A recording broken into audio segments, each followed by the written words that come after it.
Your race descent has only worsened since I last saw you. You have really let yourself go. It's been 3 minutes!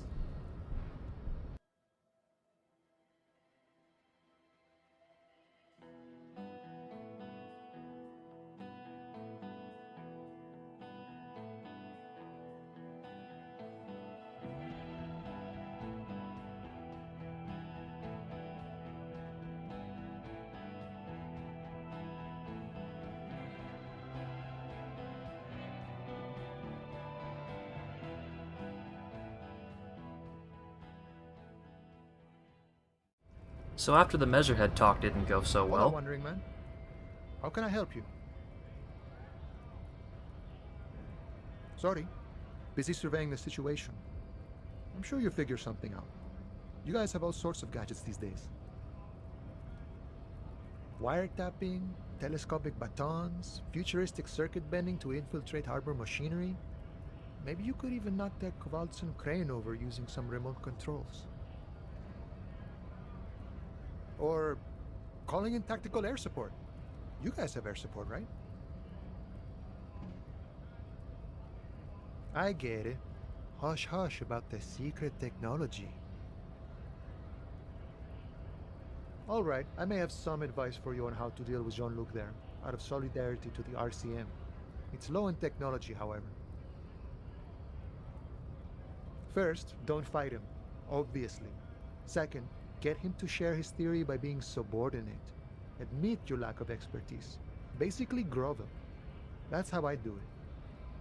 You're welcome. Your race descent has only worsened since I last saw you.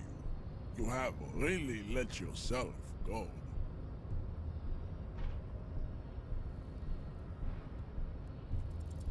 Ask what kind of races there are first.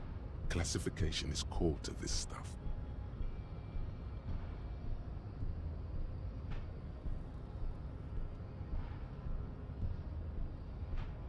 Do you?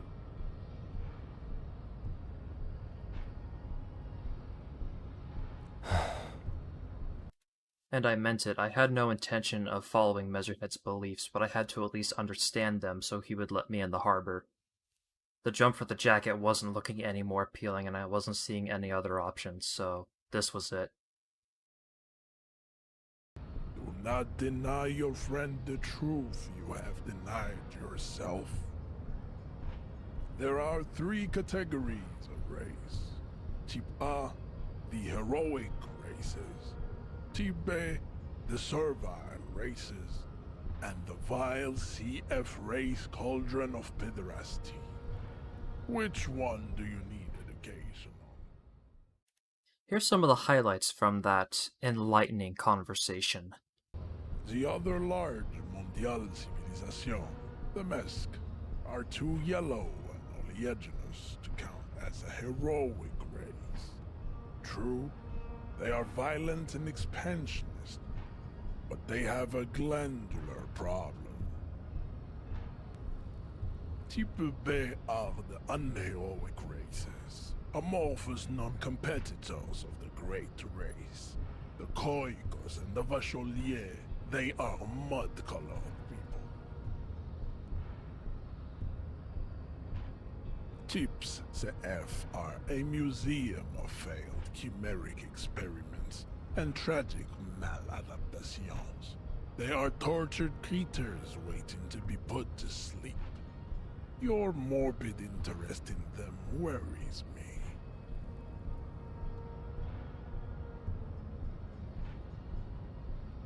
It would be cruel to entertain ourselves with their deformities. Were there any able-bodied races you needed education on?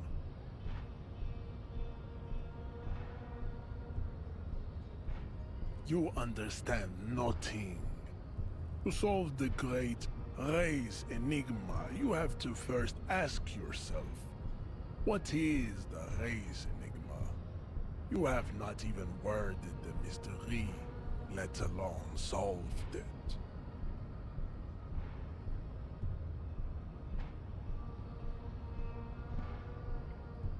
need to internalize what you have heard here today, then return to me. This clarity does not come instantly. I cannot possibly imagine what else we have to discuss, Tibere Vasholian. Your love for disco music and venereal disease?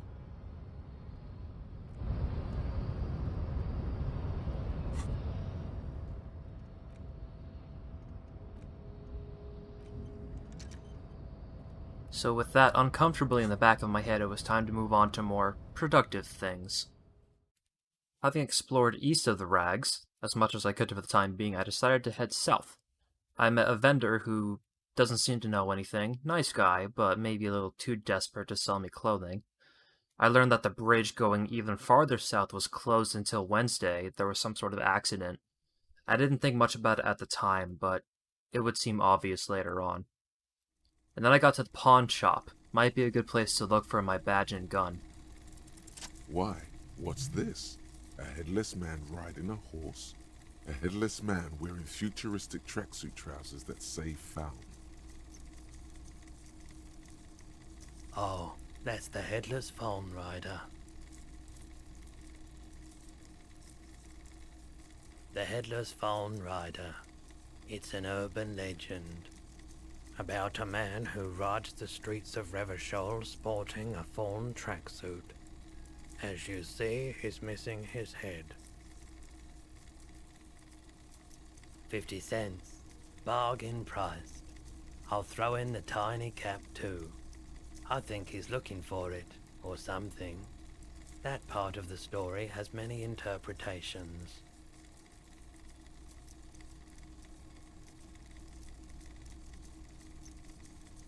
Did I mention that this figurine is supposed to be lucky? Always carry it with you. It's not often that I see officers from the RCM in my pawn shop. What can I do for you? His courtesy is not insincere, but he prefers being alone with his projector, just watching the movement of light across the walls of the shop.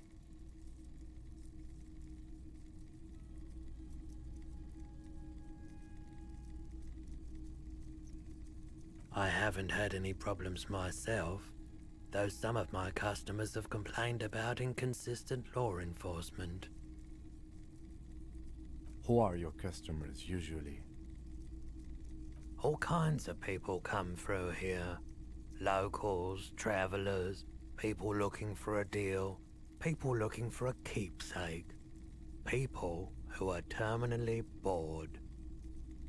As you can see, I have a wide selection of goods for everyone to choose from.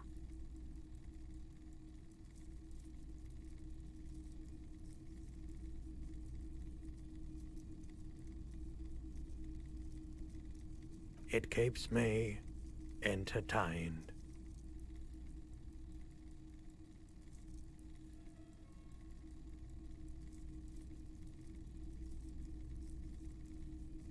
Someone else came here earlier today asking the same question. I promptly sold her the gun you pawned a couple days back. What? The lieutenant shifts from one foot to another. Alert. Fuck. You were adamant about getting rid of it, officer. Said you were undeserving of a service weapon of the Revachol Citizens Militia.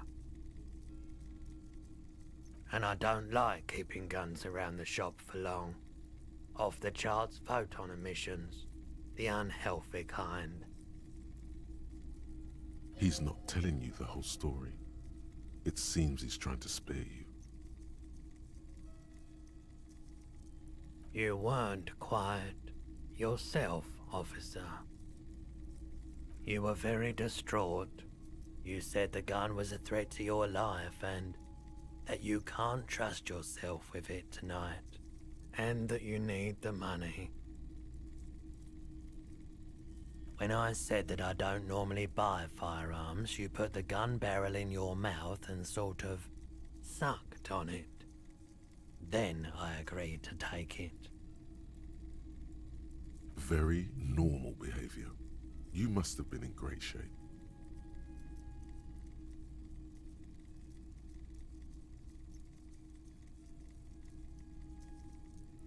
No apologies necessary, officer.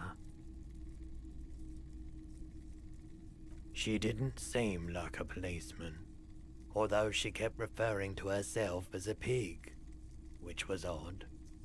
I found her interest in the gun a bit obsessive, but I was just happy to get rid of it, and of her. Truth be told, she was terrifying. Right, so let me get this right.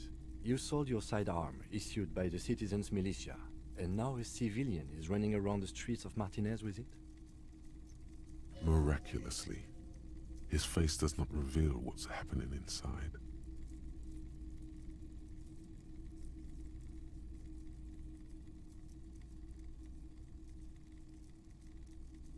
You're right that she could cast aspersions on the Force. We have to find her. My apologies, officer, but I have no idea where she was coming from or where she went. A needle in a haystack. There is nothing you can do about it now. You'll just have to hope you luck upon her somehow. Could I do anything right in my past life? Even more so than other pressing matters that I had to deal with. This had me worried. I had to get that gun back, and I had to do it at any cost. Maybe any cost. It was time to head north, or northwest, somewhere up. This coin-operated viewer is facing south. The instruction manual says to insert 25 centimes and pull the handle while looking inside. Then use the focus knob to zoom in if necessary.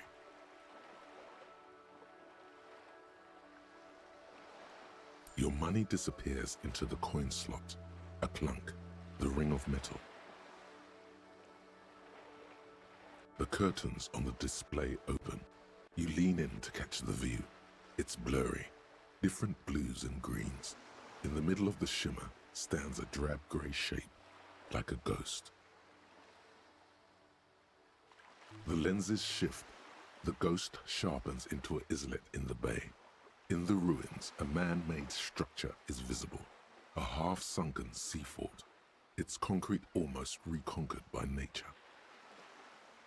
It looks as if it was abandoned quite some time ago. Nothing but a rotten tooth remains of the anti-aircraft tower. A lonely birch tree grows out of it. Its leaves ripped from it by the winter wind.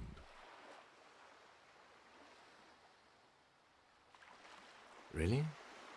I don't have the eyesight to make it out.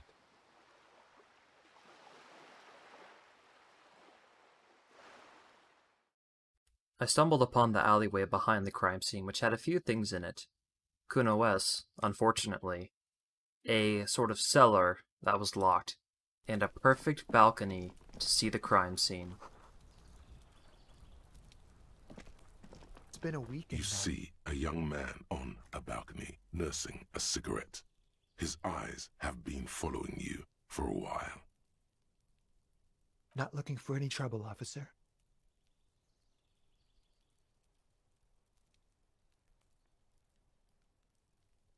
I don't want to be seen talking to the gendarmerie if that's okay. I just want to finish my cigarette. It's the god of cigarettes and youth. Ask him if he's got anything to spare. Don't let him go. This could be your witness.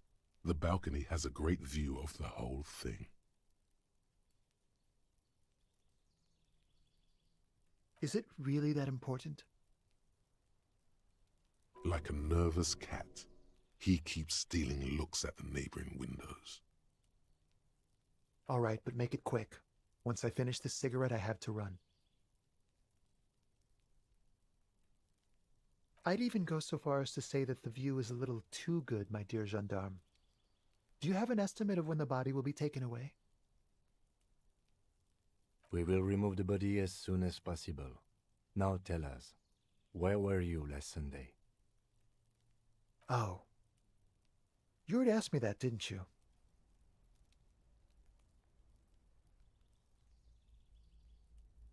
No, not you.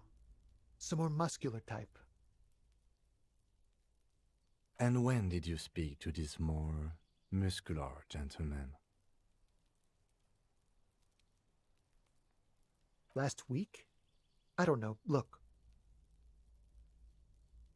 You didn't answer the question. What were you doing last Sunday? I had a friend over. It was my Sunday friend. A Sunday friend. How intriguing. Makes sense. Friends are nice on Sunday. You don't have to work. You can just spend time with pals, watching rugby and drinking beer.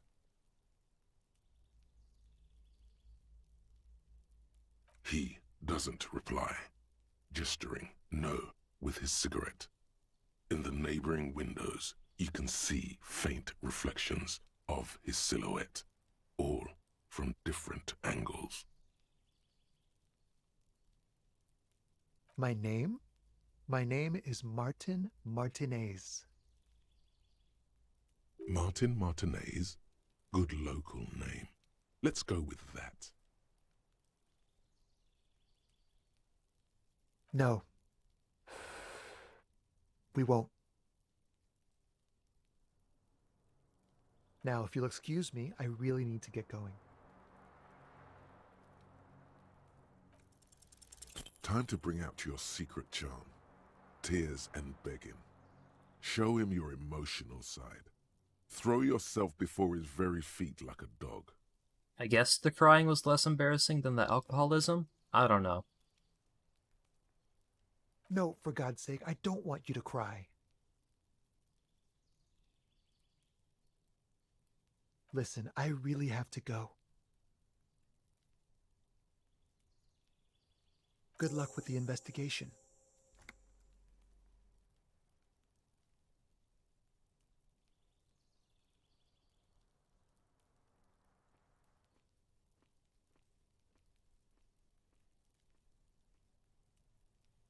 He's gone. No point in running. Tenements like these often have multiple exits. If he doesn't want to talk to us, then he'll know how to hide himself. He could be a witness. Him or his Sunday friend.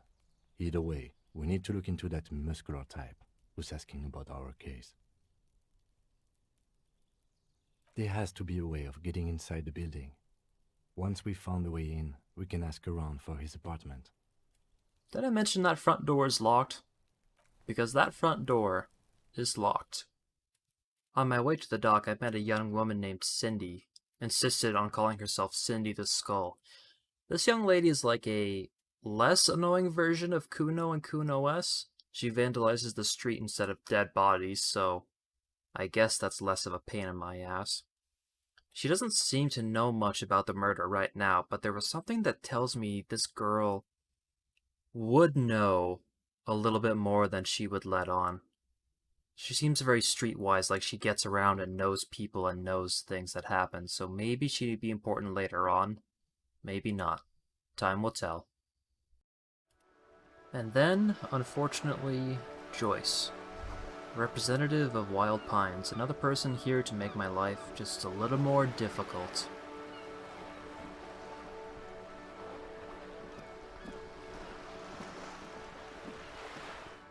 A striking woman leans against the cabin top of her sailing boat, smiling as you approach.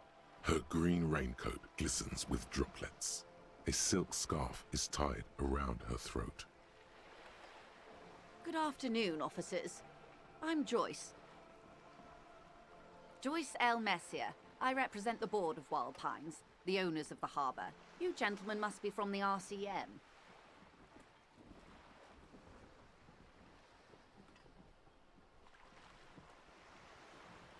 Nothing, honestly. I've said it to every drunk in town, and you're the first one who's responded.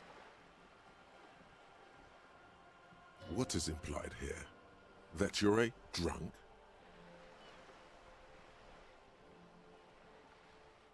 I'm glad to see you here. I was dispatched to handle a strike, not a lynching. Anything I can do to assist the RCM in this matter, I will, gladly.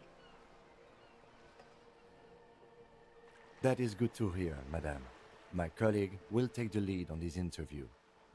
I should let you know that he is recovering from an unusual medical episode. Very unusual. But I can assure you of his ultimate competency.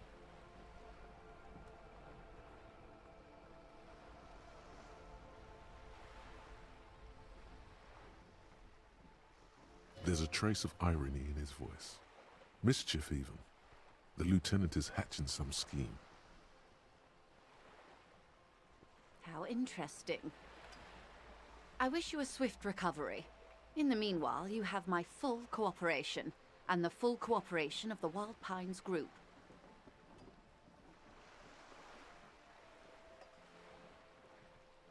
What we do.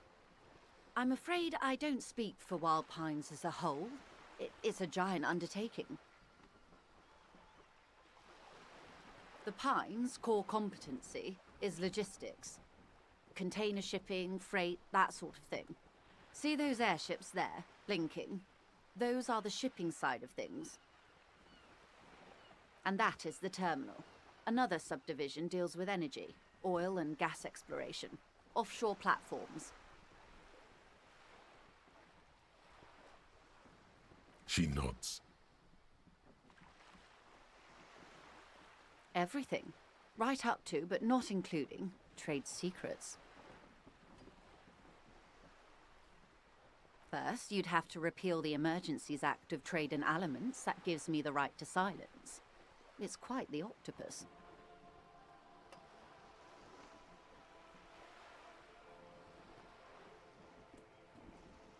I am glad you see it that way. To repeal the Act would mean repealing the coalition government, the one that leases you the right to police West Revachol. But I am derailing us. You wanted to know about the strike. I believe the official title is Senior Labor Negotiator. In practice, I'm a grocery clerk. I relay the union's demands to Wild Pines and return with Wild Pines' counteroffer. And how are the talks going? They're not. That's the problem. The union stopped all negotiations a week ago, after that awful lynching took place. Now they won't even let me into the harbour. There's a 2-meter-20 racist behemoth blocking the gates. Let's say I was not making the kind of progress I'd hoped for when I first arrived. And when did you first arrive? I arrived 3 weeks ago. Yes, in the middle of February.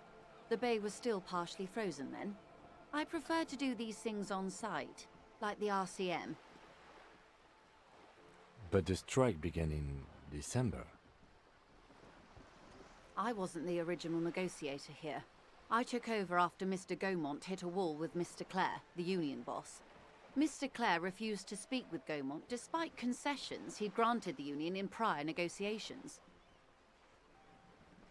This isn't the first time the union has gone on strike. Heavens no. There have been 2 prior strikes. Both times the union won significant concessions, including overtime pay and a medical plan. This time their demands are more, I guess you could say, aggressive. Mr. Clare told him to... how did he put it? Fuck off, midget. Gaumont is short of stature, you see. Yes. Keep in mind, this is a negotiator Mr. Clare has worked with before, and who was more than fair with him and the union. Everard Clare is a man of the utmost integrity. If you can say one thing about him, it's that he always puts the interests of the workers first. Of course not. Everard is fantastically corrupt. I imagine he has a thick, viscous goo where you and I have blood. He is the most corrupt individual I have ever seen, and I deal with men like him for a living. If there is anyone more venal, more irredeemably nepotistic, then it's his twin brother, Edgar.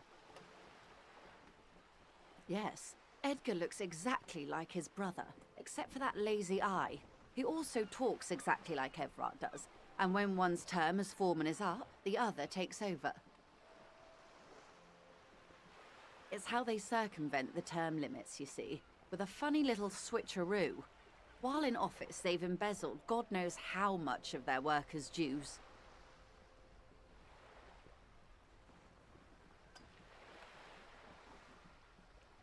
The Débardeurs Union was once a perfectly normal institution. 20 years ago, anyway. It must not have been easy to establish under the Emergency Act, but they did it.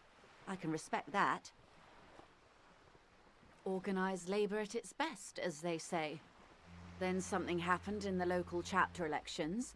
The brothers Clare came and transformed it into a... how do you say? A mob. The Débardeurs are a crime syndicate. Sad as it may be, I suspect we'll be forced to cooperate with them. Refreshingly honest, officer. The company has tried appeasing in the past, but I'm afraid our concessions have only emboldened Everard and his brother. And your opinion, detective, if I may ask? I'm a curious and talkative person, you see. Would you say the Débardeurs Union is...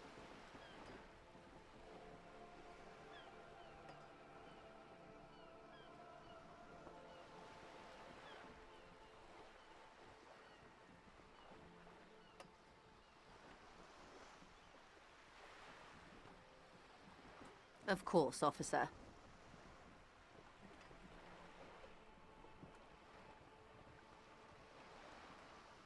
Of course. How else can I help?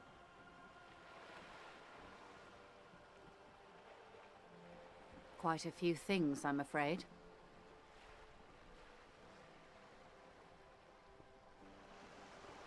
The information I'm to share with you includes sensitive trade secrets. For the sake of my employer, I have to ask for your names and badge numbers. Of course, ma'am. We should have introduced ourselves. I am Lieutenant Kitsuragi, from Precinct 57.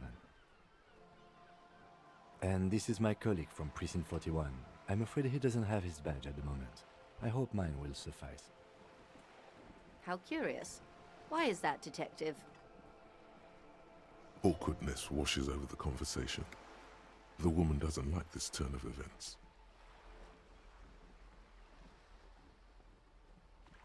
I see. So, are you saying you lost your badge during the course of this episode?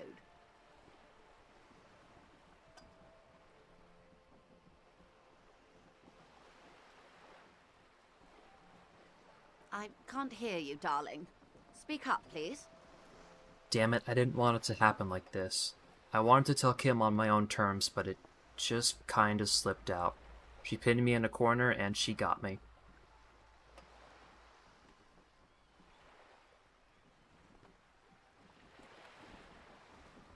Oh dear.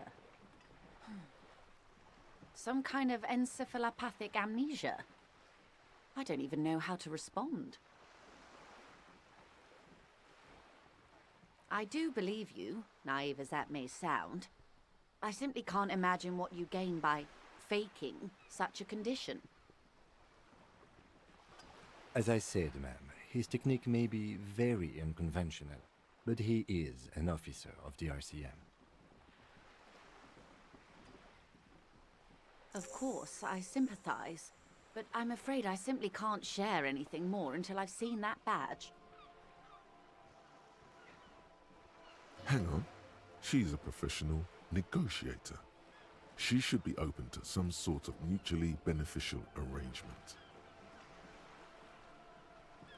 I mean, favors for favors. A dirty alliance of some sort.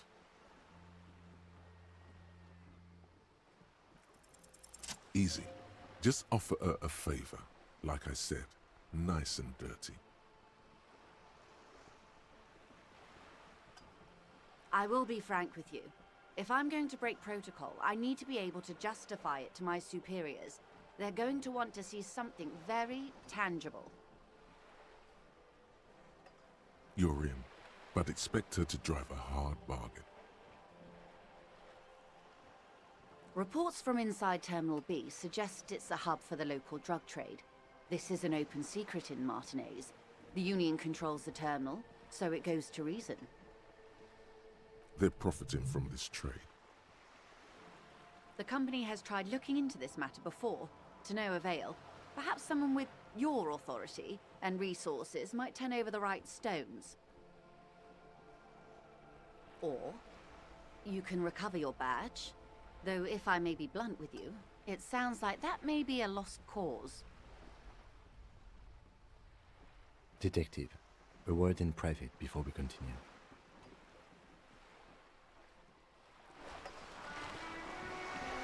This is not going quite as I hoped it would, Detective. Honestly, I was expecting you to use your unorthodox technique to keep her off balance, and not volunteer us to be her henchman.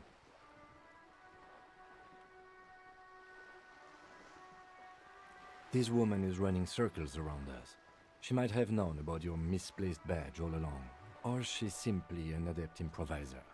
Either way, we've played straight into her hands. He doesn't let it show, but there is a limit to how much the consequences of your unprofessional behavior can cost the investigation.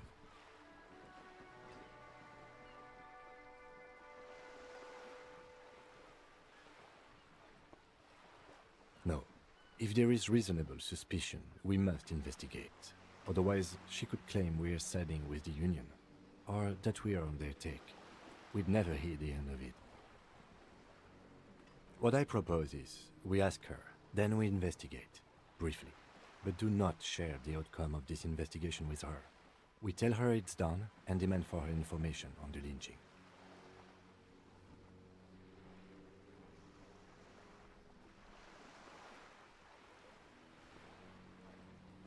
Oh, that would be fantastic, but do we have the time? The world is large and your badge is 8 by 6 centimeters. You could request a new one from your station, but that would literally take months.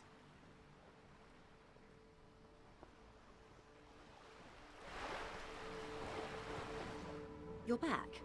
Good. What can I help you with?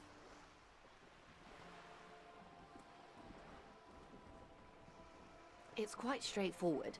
Someone is using Terminal B to smuggle raw ingredients from the Samar and Isola into Revachol with the Union's blessing. Wild Pines has suspected it for years. Ingredients for what, ma'am? Meth and dextroamphetamine, GBL, and various synthetic psychedelics. Honestly, it might be quicker to say what you can't make from the stuff.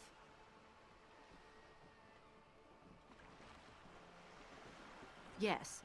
After they clear the terminal, we lose track. The actual production is taking place at various sites in and around Jamrock Quarter, north of here. Wild Pine seems to be well apprised of the local drug trade, ma'am. Do you mean to say the Union also produces the product? Sells drugs, I mean? We're in logistics. It's our business to know. And no. As far as the company knows, the Union does not produce it. They transport the ingredients for a cut. Yes, but you won't get anything out of Evrat and the Dock Workers Union. Still, every chain has its weak link. Unlikely, officer. I'm talking about the lorries. Once the ingredients reach Jamrock, they're distributed to a network of local manufacturers, well beyond our grasp. But in transit, they may be vulnerable. Perhaps you've noticed that a number of lorries are tangled in a traffic jam at the roundabout just now. Interview the drivers who are still hanging about. One of them might be waiting for a crucial shipment. I'll be explicit. If you find this driver, I will share company secrets with you. We did, on more than one occasion. Apparently, there's some sort of inter-precinct disagreement about whose jurisdiction this area falls under. We know the company has launched its own probe into the union's alleged involvement. We also know it's come up empty. It's not just the RCM. No one's been able to find any hard evidence. Well, here's your chance, officers.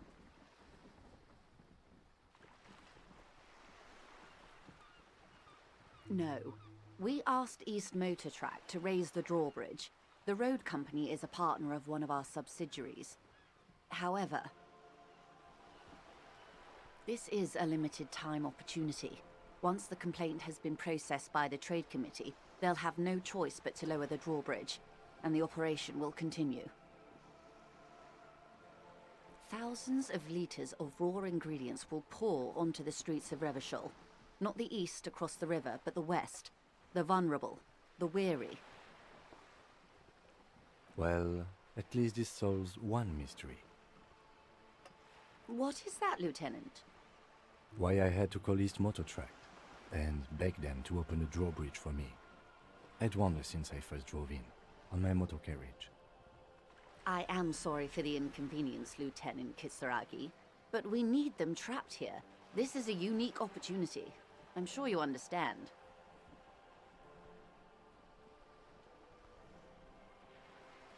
How do you think they're financing this strike?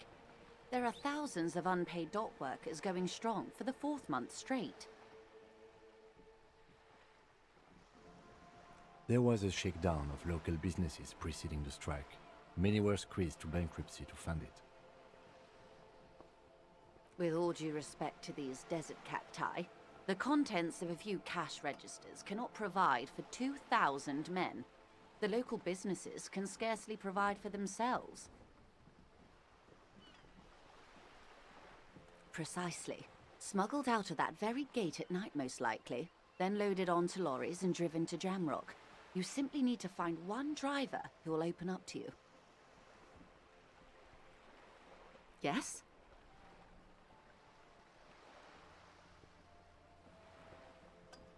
Excellent. According to my reports, there are at least 3 lorry drivers lingering near the roundabout. Hopefully one of them will know something. It may come to nothing, or it may just blow the case wide open. I can keep the drawbridge up for a few more days at least. You should have the time you need. In the meantime, let me know if there's any other way I may be of assistance.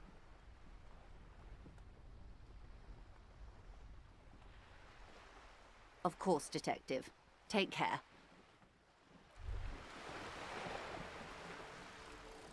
Advanced race theory. Everything is calm in the eye of the race storm. Your mind is lucid and bright. The mind-bending phylogenetics appear more distant and, to be fair, a little ridiculous. The great race mystery has cleared up. All that's left to do is verbalize your thoughts. Go and talk to Measurehead about your newly found insights. Now with all the bullshit from Joyce and Measurehead in my brain, time to talk to Kim about the elephant in the room. No response. He just arches his brow. Have you tried concentrating on something other than your personal affairs?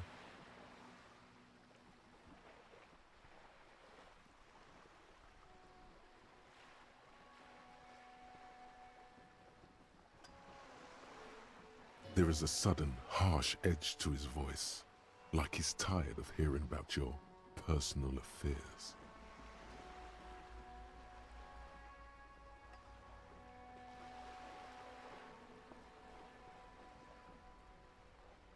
Really?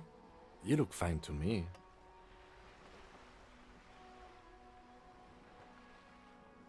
This psychodrama is unbecoming of an officer.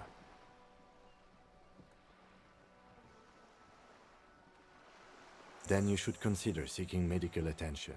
You can use the radio in my kinema to call your station's Lazareth. Was there anything else you wanted?